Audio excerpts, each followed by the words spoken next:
volume for, or the different volume relationships between the solid and the liquid phase. And so if you're talking about the relative volumes between solid and gas and liquid and gas, you're going to have changes in, you're going to have the inverse of the slope differences. Thanks, guys.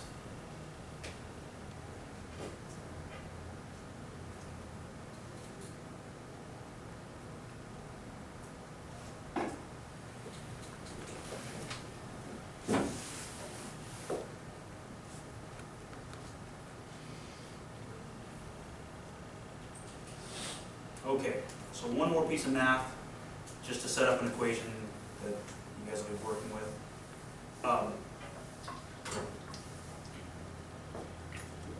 For the boundaries between solid and gas and liquid and gas, we can derive a form of this expression, or a form of the Clapeyron expression that doesn't require the volume to be in there, and that's essentially because the volume of the ideal gas is a function of the temperature and the pressure, and so you end up being able to turn the Clapeyron equation, which tracks the relationship along the curves between, or in terms of delta H, delta V, P, and T.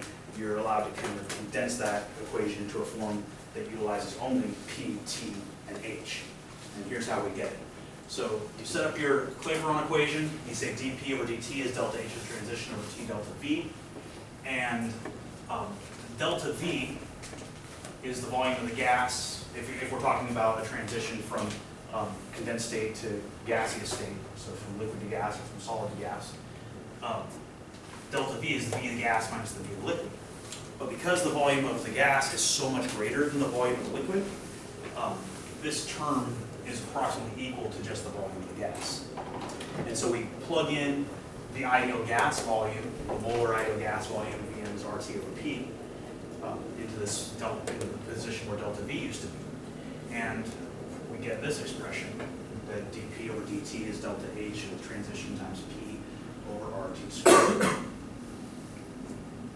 Here. And what we're going to do is we're just going to move the variables around, the differentials around. We're going to, since P is over on this side of the equation, but dP is over here, we're going to move P over here. And because T is on this side of the equation and dt is over here, we're going to put the dt up in the numerator over here.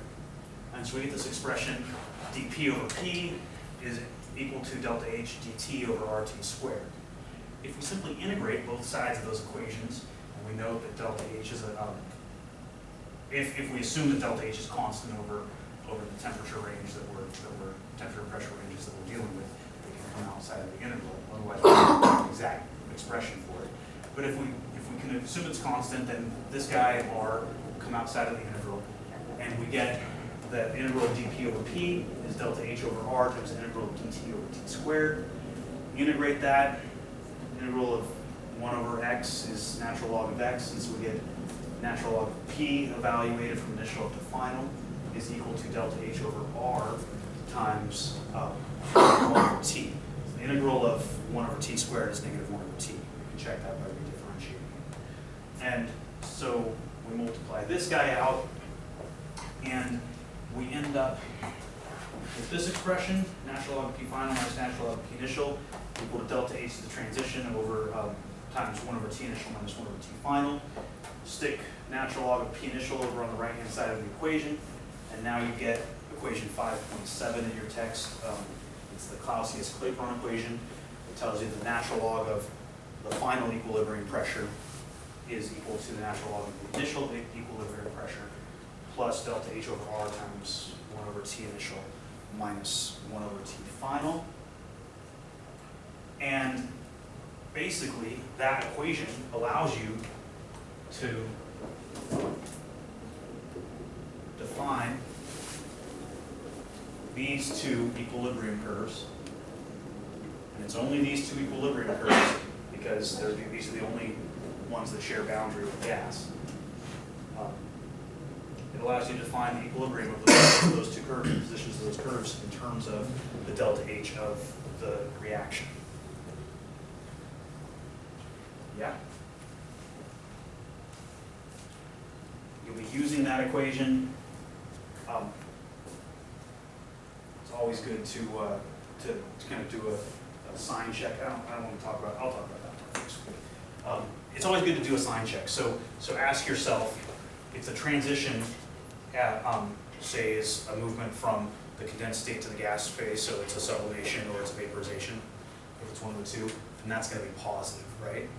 And so the next question is, how do these terms contribute to the sign of the total change? And essentially, if the initial temperature is lower than the final temperature, if you're going to a high temperature, then this term will be positive. And so you have to have an increase in pressure to accompany an increase in temperature. But if you're going to a lower temperature, then that guy will end up being negative because that term will be larger. So just play with the temperatures and see what happens to these terms. If Ti is greater than T final, is it negative or positive, and what's the inverse of that? And that you should be able to make logical sense of this in terms of an increase in temperature causing the molecules to want to escape the condensed phase more readily and necessitating an increase in pressure in order to keep them trapped in there. So the same way we kind of played with the other equations, play with that one in your head a little bit. Got one more thing that I want to introduce. This is derived in your text. You can read the derivation. It's not the easiest thing to conceptualize, and so I'm not going to try to do it in class, but I encourage you to read it yourself. The phase rule says that F is equal to C minus P plus 2. And F is number of degrees of freedom.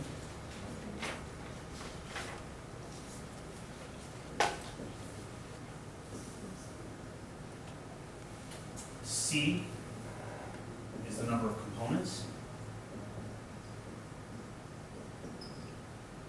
And 2 is equal to 2.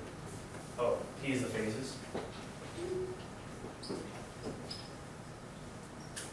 And we're going to learn real quick how to use this rule in terms of these phase diagrams that we're looking at right now. The phase diagrams that we're addressing today have how many components? We're only talking about one component, and it's either in the solid, liquid, or gas phase. And so we're talking about one chemical species here. So for these kinds of graphs, our number of components is equal to 1. Right?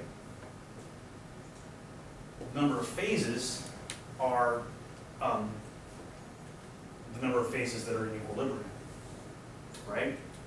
And so there'll be along each of these lines, how many phases in equilibrium? 2. So right here we got 3 phases in equilibrium.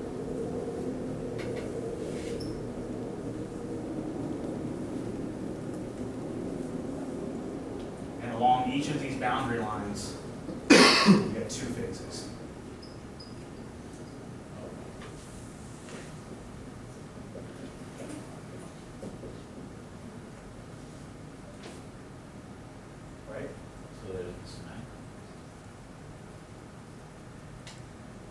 All of these curves here, you got 2 phases in equilibrium.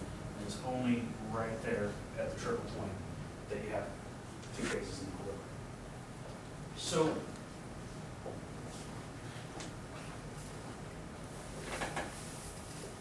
if you want to have 3 phases in equilibrium, how many degrees of freedom are you going to have? 0. Yeah.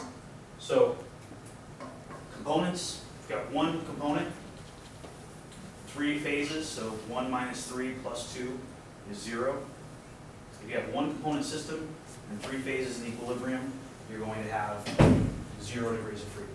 What that means is that you can't vary any of your variables and still maintain an equilibrium position. You can't change pressure and still have equilibrium. The second you change pressure, you no longer have equilibrium between 3 phases. You can't change temperature and still have equilibrium between 3 phases. The second you change temperature, you lose that equilibrium. Right? Along the lines, how many degrees of freedom? Right? Along the aside from the triple point, along the boundary lines, we've got a one-component system. We've got two phases in equilibrium. So 1 minus 2 plus 2 is 1. Yeah. What that means is that we can change one variable independently of the others and still maintain the equilibrium between our two phases. So if you wanted to change the pressure and still maintain equilibrium, you'd have to change the temperature along with it. You can't vary the pressure and the temperature independently and still have the equilibrium met. Does that make sense? Okay. So what if you want to have, what would the number of degrees of freedom be in these areas?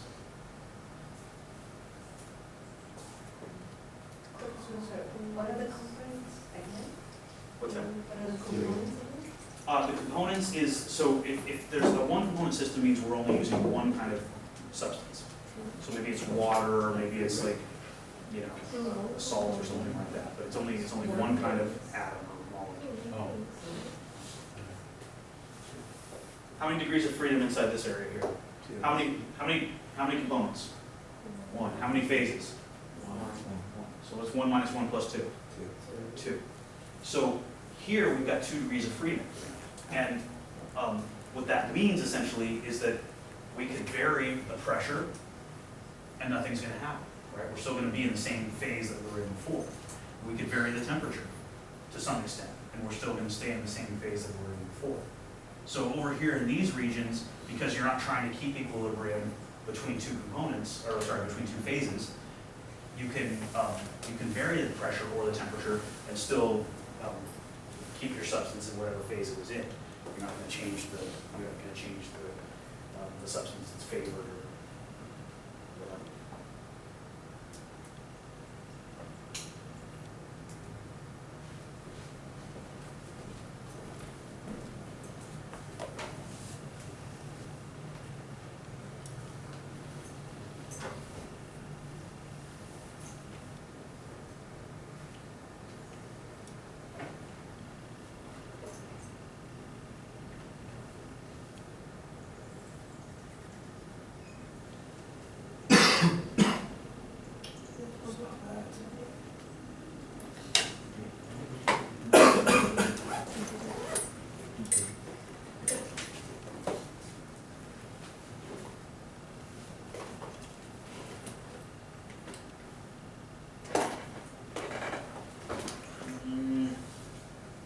That's not the one I wanted either.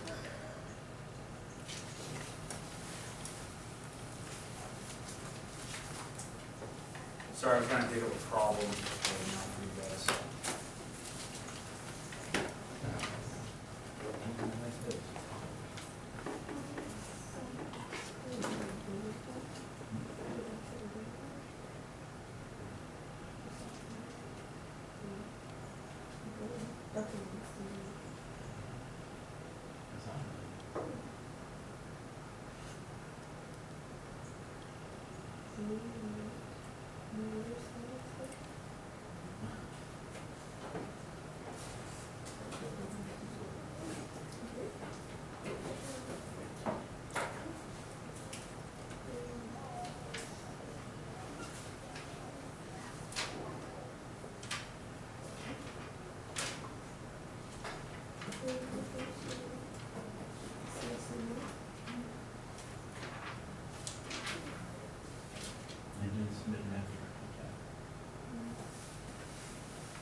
Okay, I'll make you guys do this one for practice real quick.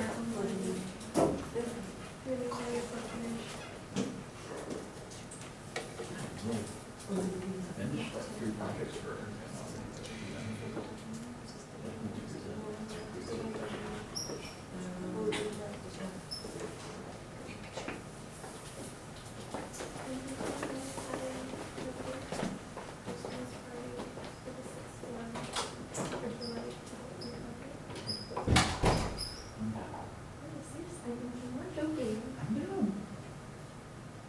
I'm gonna have a cake Christmas party. We just keep that.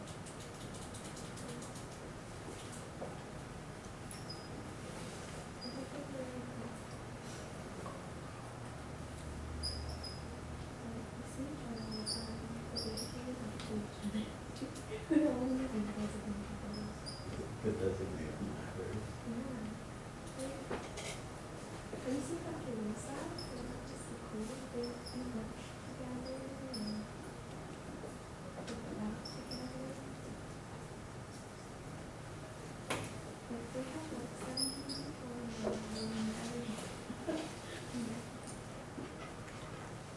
So many poor people are very fun.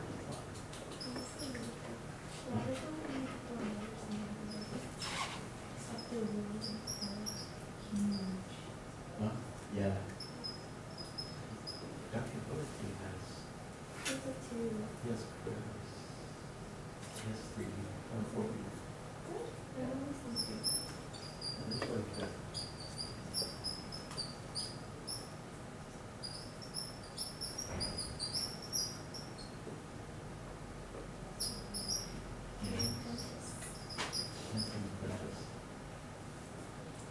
Okay,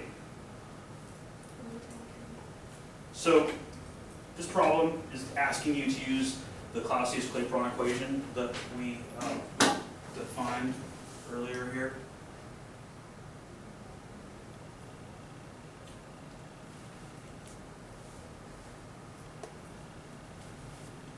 And so we're looking at this guy here, and it says that you got a normal boiling point of water. So normal boiling point, we're talking about under 1 atmosphere of pressure, right? And we're saying if you take this thing up to the top of Mount Everest where the pressure drops, how is that going to affect the boiling point? We know that when the pressure drops, there's going to be less forces holding the water into the liquid phase, right? And so it'll take less energy to keep that water trapped there. So your boiling point is going to lower. The trick is to understand that the Clapeyron equation can tell us how to change, how to predict the boiling point is the temperature at which the gas and liquid reach an equilibrium, right? And so we're really talking, when we say boiling point, we're saying what is the position of equilibrium? And you can use the Clapeyron equation to figure out how the equilibrium temperatures change when the pressures change. Right? So you got a few minutes, got about 15 minutes. Let's get together and see if you can't tell me how this works. You're going to need to convert from torrs to atmospheres. 0.0001. Actually, you don't. Yeah. You need to convert to torrs. 0.001. Huh? I'll put it up here. 1 torr is equal to 0.001 atmosphere. Is that the case? It's like 750 torr is 1 atmosphere or something. Yeah. You know, this particular text really sucks because it doesn't give me like torrs to atmospheres. It gives me like So 753, so that's like about a third, 32%. torrs to It is. pascals. Sorry, what? 0.3328. Yeah, so that's about. Torrs is equal to, 3.0 is equal to 1.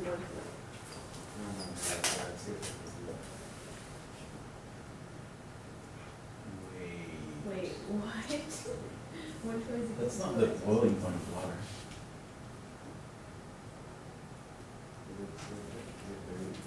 Zero, 100. Yeah, it's about the boiling point of water. So degree Celsius, degree Kelvin is Oh, degree no, Celsius. never mind. I thought plus it was 272. No, I did that same thing when I looked at it. I was like, that's not the boiling point of water. And then I checked myself, and then you said it. I'm like, wait, am I going crazy? Anyway, no, that is the boiling point of water. You notice it's about, it's about 100 Celsius, right? Yeah. Don't. So Don't one listen to me. torr I'm tripping. is 1 torr is 133.33322 pascals. This sucks. Sorry. Just. But you guys are gonna get really good at this. And 1 atmosphere is equal to 101,325 pascals. Which are we using?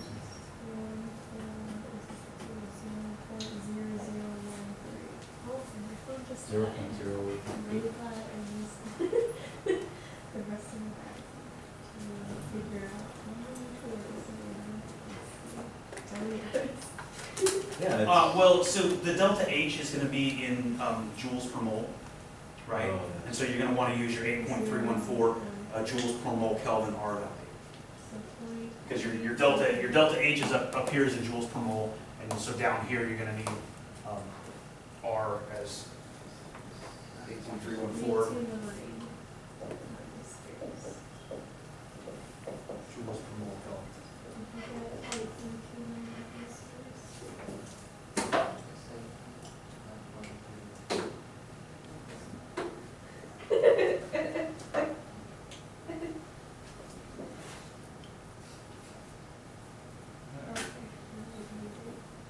Do some.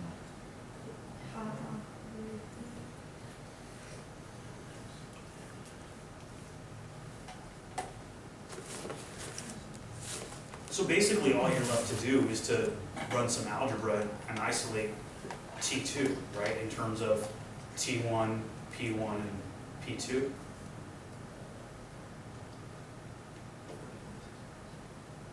Leave that up for a second, we'll be right back.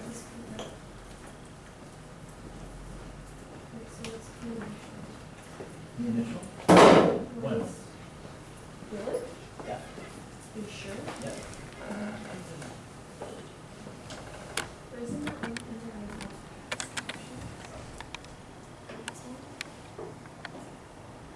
What are you doing?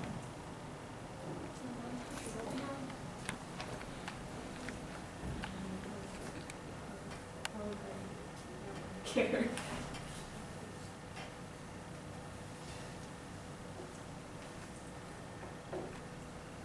343.